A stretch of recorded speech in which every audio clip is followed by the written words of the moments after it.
നമസ്കാരം. കേരള ഇൻസൈറ്റ്സിന്റെ പുതിയൊരു വീഡിയോയിലേക്ക് സ്വാഗതം. ഇന്നത്തെ വീഡിയോയിൽ നമ്മൾ പറയുന്നത് കഴിഞ്ഞ കുറേ ദിവസങ്ങളിൽ മീഡിയയിൽ നിറഞ്ഞു നിന്നിരുന്ന ഒരു സമരമായിരുന്നു വിദ്യാർത്ഥി സമരം, CJPയുടെ വിദ്യാർത്ഥി സമരം. ഈ സമരത്തിൽ ഇത്രയധികം ആളുകൾ കൂടാനും ഇത്രയധികം ഈ സമരം രാജ്യവ്യാപകമാകാനുള്ള കാരണങ്ങളാണ് ഈ വീഡിയോയിലൂടെ പറയുന്നത്. ഈ വിഷയം BJPയേക്കാൾ ഉപരി ഏറ്റവും കൂടുതൽ ബാധിക്കുന്ന പാർട്ടി എന്ന് പറയുന്നത് കോൺഗ്രസ് ആണ്. കാരണം കോൺഗ്രസിന്റെ ദൗർബല്യമാണ് ഇത്തരത്തിലുള്ള ഒരു സമരം നേരത്തെ ചെയ്യാതിരുന്നതും ഇങ്ങനെ CJP പോലെയുള്ള ഒരു സംഘടന ഈ സമരം ഏറ്റെടുക്കേണ്ടി വന്നതും. ഈ CJPയുടെ ഈ ഒരു ഒത്തുകൂടൽ അല്ലെങ്കിൽ CJP എന്ന് പറയുന്ന ഈ ഒരു സംഘടന ആഹ്വാനം ചെയ്തതനുസരിച്ച് എങ്ങനെ ഇത്തരത്തിൽ ആളുകൾ ഒത്തുകൂടി എന്നതാണ് ശരിക്കും ഇപ്പോൾ കേന്ദ്ര ഗവൺമെൻറ് ആലോചിച്ചുകൊണ്ടിരിക്കുന്നത്, അല്ലെങ്കിൽ കേന്ദ്ര സർക്കാർ ആലോചിച്ചുകൊണ്ടിരിക്കുന്നത്. ഇങ്ങനെ സോഷ്യൽ മീഡിയ ഉപയോഗിച്ചുകൊണ്ട് രാജ്യത്ത് ഇത്രയധികം ആളുകളെ സംഘടിപ്പിക്കാൻ കഴിയുമെങ്കിൽ, അല്ലെങ്കിൽ സംഘടിക്കാൻ കഴിയുമെന്നുണ്ടെങ്കിൽ രാജ്യത്ത് ഇനിയും ഇത്തരത്തിലുള്ള പല സംഭവങ്ങളും സമരങ്ങളും നടക്കും.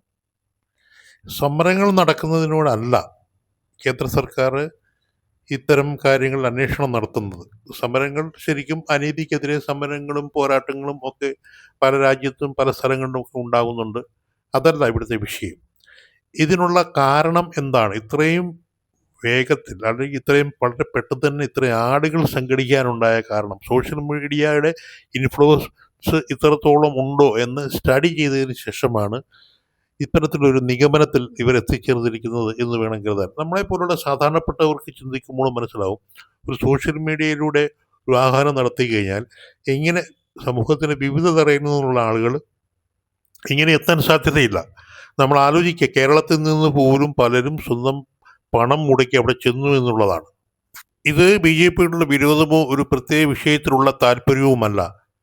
കാരണം ഇതിനും വലിയ വിഷയങ്ങൾ രാജ്യത്തുണ്ടായിട്ടുണ്ട്, പക്ഷേ ഇത്രയും വലിയൊരു പ്രതികരണം ഉണ്ടായിട്ടില്ല. പക്ഷേ ഒരു ഭാഗം ചിന്തിക്കുന്നത് അന്നത്തെ കാലമല്ല ഇന്നത്തെ കാലം, ഇന്നത്തെ കാലഘട്ടത്തിൽ സോഷ്യൽ മീഡിയയുടെ കാലമാണ്. അതുകൊണ്ട് ചെറിയ കാര്യങ്ങൾക്ക് പോലും ഇത്തരത്തിൽ സംഘടിക്കാനും അല്ലെങ്കിൽ സമരം ചെയ്യാനും കഴിയും എന്ന് ആണ് പലരും അവകാശപ്പെടുന്നത്. ഇത്തരത്തിലൊരു സമരം നടന്നു എന്നത് ശരിയാണ്, നല്ല കാര്യം തന്നെ. അതിനുശേഷം ഈ സമരത്തിൻ്റെ ഒരു ഫലം എന്ന രീതിയിൽ അവരുടെ പ്രധാന ഉദ്ദേശമായിട്ടുള്ള കേന്ദ്ര വിദ്യാഭ്യാസ മന്ത്രി രാജിവെക്കുകയും ചെയ്തു. അപ്പോൾ സമരത്തിനെ സംബന്ധിച്ചിടത്തോളം സമരം പൂർണ്ണമായി വിജയമായിരുന്നു എന്ന് വേണം കരുതാൻ. എന്നാൽ ഇവിടെ അങ്ങനെയല്ല.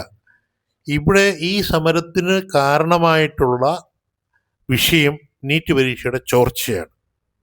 നീറ്റ് പരീക്ഷയുടെ ചോർച്ച എന്ന് പറയുന്ന ആ ഒരു വിഷയത്തിനേക്കാൾ ഗൗരവമേറിയ മറ്റു വിഷയങ്ങളാണ് ഈ സമരത്തിൻ്റെ പിന്നണിയിൽ നടന്നത് എന്നതാണ് രസകരമായിട്ടുള്ള കാര്യം.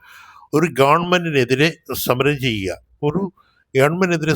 ചെയ്യുമ്പോൾ ഇത്തരത്തിലൊരു വിഷയം ഉണ്ടായതിനു ശേഷം ഗവൺമെൻറ് ഏറ്റെടുത്ത നടപടികൾ അല്ലെങ്കിൽ ഗവൺമെൻറ് ചെയ്തിട്ടുള്ള കാര്യങ്ങളെ സംബന്ധിച്ച് ഒരു അവലോകനം നടത്താനോ അത് ചർച്ച ചെയ്യാനോ ഇവർ തയ്യാറായില്ല എന്നത് ഈ സമരത്തിൻ്റെ ഒരു ഗൂഢ ലക്ഷ്യം ശരിക്കും പറഞ്ഞു കഴിഞ്ഞാൽ വെളിച്ചത്ത് കൊണ്ടുവരികയാണ്. മന്ത്രി രാജിവെച്ചാൽ സമരം വിജയിച്ചു എന്ന രീതിയിലുള്ള ഒരു തോന്നലാണ് ജനങ്ങളിൽ ഉണ്ടാക്കാൻ ഇവർ ശ്രമിച്ചത്. പല രാജ്യങ്ങളിലും കലാപം സൃഷ്ടിക്കുന്നത് ശരിക്കും പറഞ്ഞു കഴിഞ്ഞാൽ ആ രാജ്യത്തിൻ്റെ അസ്ഥിരതയെ ചൂണ്ടിക്കാണിക്കാൻ വേണ്ടിയുള്ള ശ്രമങ്ങളാണ് നടക്കുന്നത്. ഇവിടെയും ഇത്തരത്തിലുള്ള ഒരു കലാപത്തിന് ഒരു ശ്രമമാണ് നടന്നിരുന്നത്. എന്നാൽ ഇവിടുത്തെ രാഷ്ട്രീയ പാർട്ടികളല്ല ഈ കലാപത്തിന് ശ്രമിച്ചത്.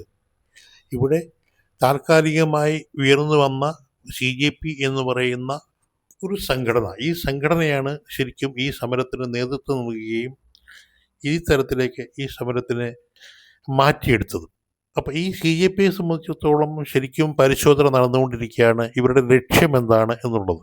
അതുപോലെ തന്നെ ഇത്തരത്തിലുള്ള ഒരു സമരത്തിൻ്റെ പ്രധാന വിജയ കാരണം അല്ലെങ്കിൽ ഇത്രയും ആളുകൾ കൂടാനുണ്ടായ കാരണം എന്താണ് എന്ന് ചോദിച്ചു കഴിഞ്ഞാൽ അതായിരുന്നു ഞങ്ങൾ പറയാൻ ഇതിലൂടെ ശ്രമിക്കുന്നത്. ഫണ്ടിങ്, ധാരാളം പണം എത്തിയിട്ടുണ്ട്. ഇതിൻ്റെ സോഴ്സാണ് ശരിക്കും പറഞ്ഞാൽ നമ്മൾക്ക് അറിയേണ്ടത്. ഏത് സോഴ്സിലൂടെയാണ് ഇത്തരത്തിൽ പണം എത്തിയിട്ടുള്ളത് ഈ സമരക്കാർക്ക്? ഇതാരാണ് ഇതിൻ്റെ പിന്നിൽ? എന്തായിരുന്നു ഇവരുടെ ലക്ഷ്യം? ഇതൊക്കെ തന്നെ പുറത്തു കൊണ്ടുവരേണ്ട വിഷയങ്ങളാണ്.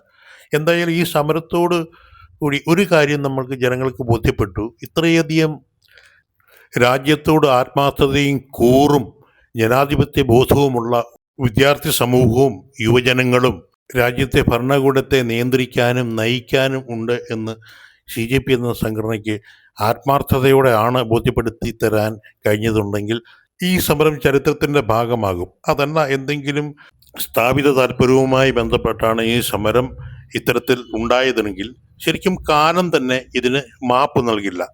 എന്തായാലും ഇത്രയും സെലിബ്രിറ്റികളും ഇത്രയും യുവജനങ്ങളും രാഷ്ട്രീയ പാർട്ടികളും ഒക്കെ ഇന്ത്യയെ സ്നേഹിക്കുന്നു എന്ന് ശരിക്കും ഇന്ത്യക്കാർക്ക് മനസ്സിലായത് ഈ ഒരു സമരത്തോടുകൂടിയാണ്. ഇത് ആത്മാർത്ഥതയുടെ ഭാഗമാണ് എന്നുണ്ടെങ്കിൽ ഒരു സല്യൂട്ട്. അതല്ല, മറ്റെന്തെങ്കിലും ലക്ഷ്യമാണെങ്കിൽ അത് പുറത്തു വരിക തന്നെ ചെയ്യും.